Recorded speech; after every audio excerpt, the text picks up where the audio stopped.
संसार एआईमा धेरै नै फर्क मार्दैछ। सम्भवतः 2026 अथवा 27 मा ओपन एआई अर्थात् च्याट जीपीटी को पनि एउटा कन्ज्युमर प्रोडक्ट अथवा फिजिकल प्रोडक्ट चाहिँ तपाईले देख्न सक्नुहुन्छ। सम्भवतः त्यो हुनेछ एउटा पेन। यस्तो पेन चाहिँ अलि होइन, पेन देख्न सक्नुहुने चान्सेस चाहिँ अलिकति धेरै नै देख्न सक्छौं, जसको नाम चाहिँ गम ड्रप भनेर राखिएको छ र त्यो गम ड्रप चाहिँ तपाईले 2026 अथवा 2027 मा देख्न सक्नुहुन्छ। चान्स चाहिँ बढेर गएको छ। ओपन एआई कै कुरा गरिरहँदा ओपन एआई ले चाहिँ 2029 सम्ममा संसारमा ग्लोबल र्यामको 40% र्याम चाहिँ ओपन एआई मात्रैले कन्ज्युम गर्न सक्ने चान्सेस चाहिँ हाई छ र त्यो डाटाले चाहिँ देखाइरहेको छ। अनि एक्विजिसनको कुरा भइरहँदाखेरि एउटा रिसर्चले चाहिँ तपाईको के भन्छ भन्दाखेरि ओपन एआई ले पिनिन्ट्रेस्टलाई खरिद्न सक्ने अथवा किन्न सक्ने चान्सेस चाहिँ तपाईको हाई छ। So might be we seen तपाईको हुन्छ नि रेडिटको डाटाहरु बिकेको जस्तै कि त पिनिन्ट्रेस्ट नै कम्पनी नै किन्न सक्छ अथवा पिनिन्ट्रेस्टको डाटा पनि छिट्टै नै किनेर उनीहरुले युटिलाइज गर्न सक्ने चान्सेस चाहिँ हाई देखिन्छ है।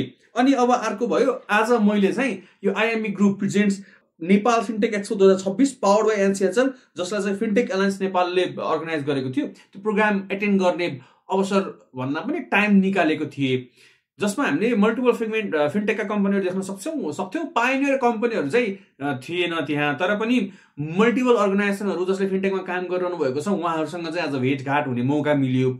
संसारको डेमोग्राफी चेन्ज भइरहँदाखेरि विश्वासको आधारमा काम गर्ने सेगमेन्टहरु चाहिँ अलिकति बढ्दै रहेछन्। त्यसपछि आज लोनको प्रोडक्टहरुमा काम अति नै बवाल हुँदैछ। नेपालमा अबसम्म त छिट्टै नै रेगुलेटरले पनि लोनको प्रोडक्टहरुको लागि रेगुलेसन चाहिँ निकाल्छ होला, जसलाई चाहिँ हामीले डिजिटल्ली लिन मिल्छ अथवा डिजिटल्ली एक्सपोज गर्न मिल्छ। ती कुराहरु हुन बित्तिकै लोनको प्रोडक्टहरु नेपालमा म्यासिभली आउने देखिन्छ। यसले चाहिँ नेपालको इकोसिस्टमलाई नै केही हदसम्म लोन मोटिभ अथवा एक्सपेन्डिचर ओरिएन्टेड र नयाँ बिजनेसहरुको लागि पनि अपर्चुनिटी चाहिँ आउन सक्छ।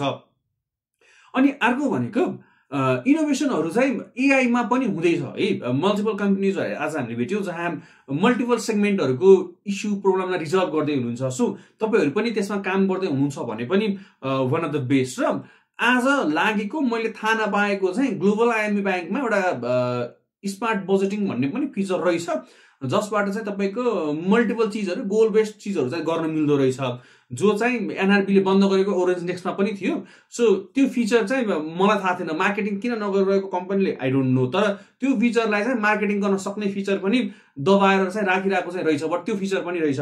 आजको यति नै हो। तर फिनटेकको यस्तो एक्सपो हुनु नेपालको लागि राम्रो कुरो हो, नेपाली इकोसिस्टमको लागि राम्रो कुरो हो होला। तपाईहरु बाहिर हुनेहरुले कतिले हेर्न पाउनु भएन होला, तर त्यहाँ मैले तपाईलाई जिस्टमा भन्नु पर्दा फिनटेक कम्पनीहरु उहाँले कस्तो कस्तो प्रोडक्टहरु बनाइरहनु भएको छ, कस्तो प्रोडक्टहरु इनोभेट गरिरहनु भएको छ, जस्तो मल्टिपल प्रोडक्टहरु लन्च पनि त्यहाँ भएको हामीले भेट्यौं। त्यसपछिबाट टाइ अपहरु अनि मल्टिपल नयाँ भेन्चरहरु बनेर आउने सिनेरियो चाहिँ अलि धेरै छ। सो एभरग्रीन सेगमेन्ट अब चाहिँ तपाईको पेमेन्टको सिस्टममा अलिकति स्ट्याग्नेन्ट देखिएको बेला लोनमा चाहिँ वर्कआउट हुन सक्छ, लोनको प्रोडक्टमा चाहिँ काम गर्ने सिनेरियो चाहिँ डेभलप हुन चाहिँ सक्छ। सो यदि तपाई पनि त्यसमा काम गर्दै हुनुहुन्छ भने पनि त्यसलाई चाहिँ तपाईले एक्सप्लोर गरेर चाहिँ जान भनि सक्नुहुन्छ। हुन्छ, आजलाई यति गर्छु। तपाईको माया यो साथ सपोर्ट सधैं रहिराखोस् त्यही आशा राख्छु।